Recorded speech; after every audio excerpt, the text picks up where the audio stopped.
But I can assure you that my team is very hungry. We are here to hunt. Zambia, we cannot take away the fact that yes, they are a good team, but they're not unbeatable. It's going to be competitive, and at the end of the day, it's one team to win. But we do take pride holistically as a whole team to defend well, protect our goal well. And I think you can tell in our games that we all defend as one and we try to attack as one. Sporty greetings and welcome to my channel. Yeah, war of words between Nigeria and Zambia. What a story. Look, I love what this quarterfinal fixture between the Copper Queens and Super Falcons seem to be doing for the development of women's football in Africa. Can you believe it? Just quarterfinals. And look, you can feel it. There is a war going on social media. The fans have already played this game. By the way, welcome to my Zambian brothers and sisters. I see quite a number of Zambians are now subscribed to my YouTube channel because of the last video I did. And you guys have said quite a lot of, good things, really heartwarming about my sincerity, and what I think about what this fixture can do for women's football development in Africa. Welcome, welcome. Thank you so much. And if you've not subscribed to the channel, please subscribe. I will not stop, showing love to women's football. And don't forget, it's not just sports, it's sports, entertainment, and so much more. I'm still your boy, proudly Austin. Yes, Nigeria will take on Zambia. Finally, the D-Day has come. I cannot wait for this game to be played so we all can move on with our lives. But look, I love it. I love all of the pre-conversations. I love the analysis. I love the jabs from the fan. Hey, guys, don't forget, it's all vibes, fun, and, for the love of the game. So you listen to Coach Nora. I love what she said. She said, look, we are hungry and we're here to hunt. And that's what Zambia can actually do if you take a look at that team.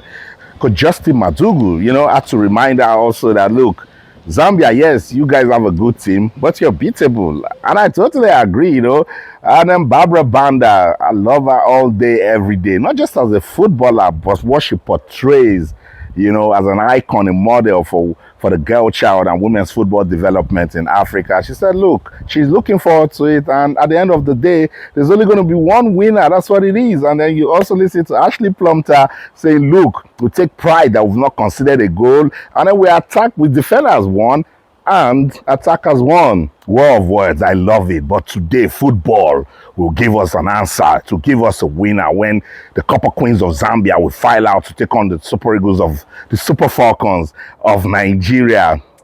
Who is going to win it? I don't know, but guys, so much coming out of this. My Zambian people, don't forget that I did a comprehensive, about 10 minutes of the last training session that the Copper Queens had, and the reactions from about 3 different players. Banda was there, the coach was there, Evelyn Katongo was also a part of those that talked. So I want to make this more of Nigeria Super Falcons. So I'll let you guys see their last training session. I'll listen to Coach Justin Madugu, to Ashley Plumptre, and then we'll come back, we'll assess what they've talked about, listen to Coach Nora again, and then we will go watch that game.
The Zambian team, like we all know, we have said severally that they are a good side. They have come of age and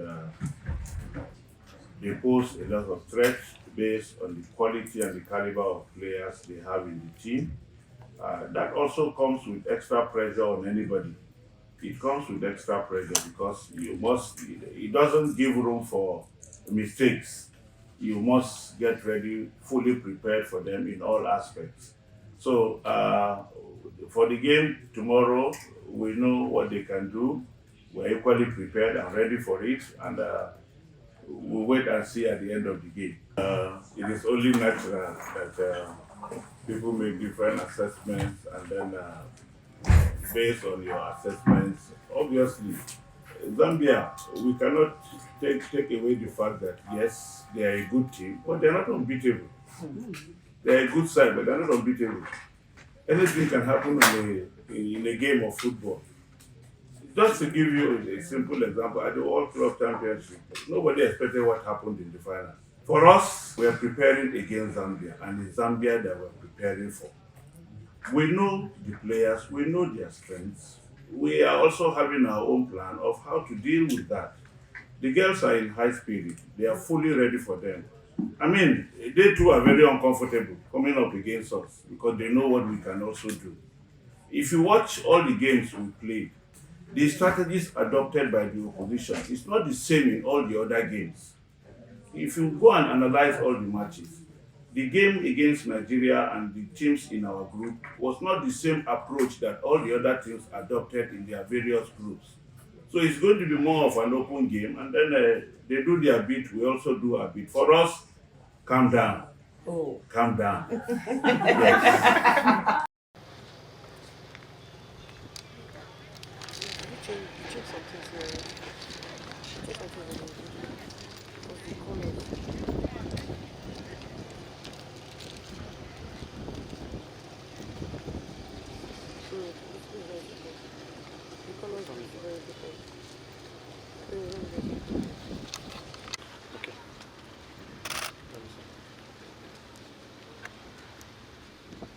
Your date. Go to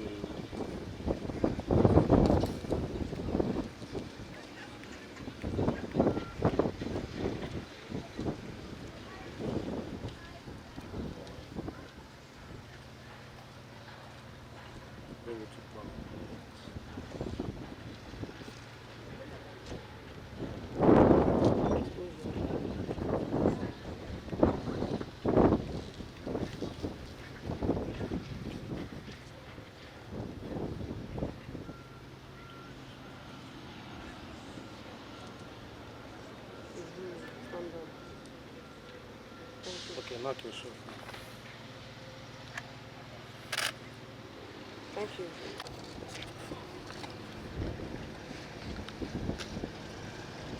Obviously, we were really proud to go through the group stage and not concede.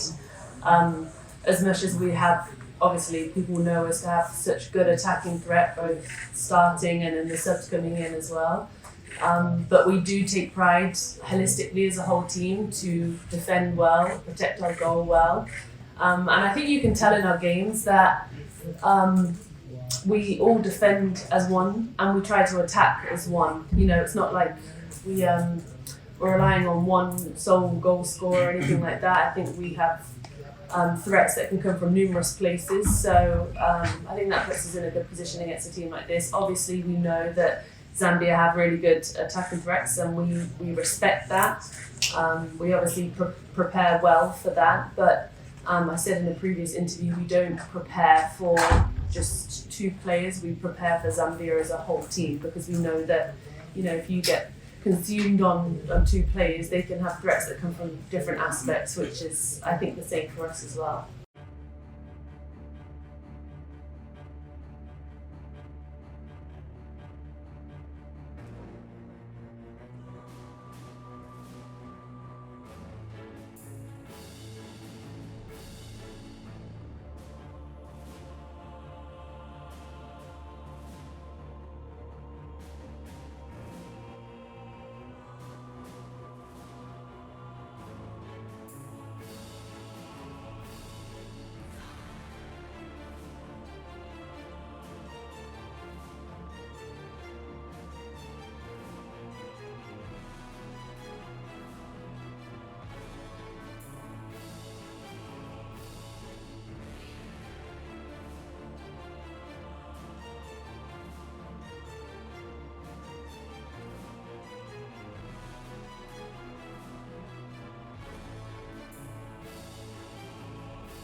Yeah, the Super Falcons are ready. You saw their training session.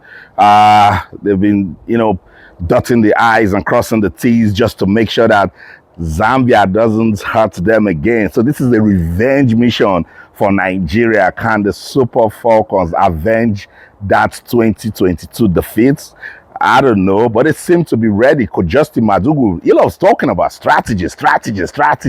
So hopefully we're going to see a good strategy today that will, give him the sort of results that he wants. But I think at the presser, he did say some things that, I was really proud of, particularly with the way he showed respect to Zambia and hoping that, his team can, turn up and get the result. Ashley Plumptre, straight up, she's a defender. She comes with so much versatility. And she said, look, well, we're a team and we're just going to go out there and play as a team. So Super Falcons, they look ready. They want to go to war with Zambia. Somebody will say, it's the same Zambia. 2018 Nigeria, 2014 Nigeria defeated Zambia about 6-0. 2018 4-0. Now everything has changed. 2022 Nigeria couldn't beat Zambia, and that's why we're having this conversation. You know what? Let's get into the camp of the Copper Queens. Listen to Coach Nora and Banda.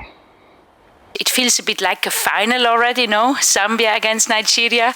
I think for all of us, I hope it will be a very entertaining game. Of course, we are here to hunt. We respect that Nigeria is several winner of this tournament. I think they're in the role of the favorite in this game. But I can assure you that my team is very hungry. We are here to hunt. It's a golden generation, as you mentioned. Still, we are a young squad. Even our top players, top 10 player in the world, Barbara, is still 25 years old. So I think the improvement of this team in the next year will be massive. So I see a bright future for my team, and I'm pretty sure that Friday in this knockout game we will show you on the pitch. Meeting big stars like Assad, it just keeps me moving up and looking forward to do more better. And I know she's a very good player. She's been there before me and everything. I give much respect to her, but tomorrow's game is up for everybody. I mean, it's going to be an interesting game because I know we play in the same league, but this is different. This is Africa and we know our football. We all have, we know our culture. It's different from the state and everything. So it's going to be competitive and, at the end of the day, it's one team to win. Don't you just love it? Guys, I didn't hide it. I said it even before Zambia got to the quarterfinals that, look, if I'm not supporting Nigeria, then Zambia is my team. And it's for the love of the games, for the love of the motherland. Africa, our football is developing. Before it would have just been Nigeria, South Africa, and Morocco. Now you can't take your eyes off Senegal. You can't take your eyes off Ghana. Zambia is in the conversation. There's a market in there now. It's expanding and I love it so much. And I just hope that the Confederation of African Football and the different federations in Africa that's got their teams at this quarterfinal phase, we find ways to invest in women's football, to give us more reasons to talk about its development. Let's take a look at what can do it for Zambia or Nigeria today. And I'll stay with the analysis from my comment section on Twitter, on YouTube. Guys, shout out to the fans. What is football without the fans? You guys know your football. Let's begin with Zambia. They love their attack line. And there's been loads of conversation about Banda and Rachel. And interestingly, they were both not part of the team that defeated Nigeria in 2022. But even Katongo, that scored the goal, I see she's pumped up. You listen to her in that analysis I did of the Copper Queens and their final training. She said, look, that they will play Nigeria with everything within them. That was so deep, So Zambia has got it from midfield and attack. No disrespect to their defenders, but this same Zambian team, you guys, you admitted, particularly my Zambian brothers and sisters, that you do not have a goalkeeper. Goalkeeper Ezel Nali made the difference in 2022, but look, don't write off the goalkeeper you have now. Zambia has conceded goals, but they are also scoring goals. If you take it to the Super Falcons, they've not conceded a goal yet, but they are struggling with scoring goals, and that's a problem. Someone told me, no, Austin, they're not struggling. They scored 4 goals. No, if you check the attack and how they are creating chances, it is poor, and that's a big problem when you're coming against Zambia. You must be productive, proficient and effective on the use of the ball. Very, very important. So Zambia not good with goalkeeper. Nigeria fantastic with Chiamaka Nnadozie, #1 goalkeeper in Africa. So that's a big plus for Nigeria. Midfield, the Zambia, they seem to be more coordinated. But hey, today, irrespective of who the coach goes with, Alimatu Ainde or Uchebe, they can actually lock Rachel. Barbara Banda is a big problem if they let her get loose with the long balls. But I think the defenders will be pumped up today, and Deborah Abiodun will be back in the team. So it looks like, look, on paper, it's a Nigeria victory. But with football, where anything can happen, I do not know where it's going to. That's why I want to leave it to you guys who have been my trusted ally with analysis. Guys, who will win this one today? Is this the Copper Queens of Zambia or Nigeria's Super Falcons? Don't forget, for Nigeria, it's beyond the game. There's Mission X in there, and they also need to avenge that loss of 2022. I'll see you around again. That's it.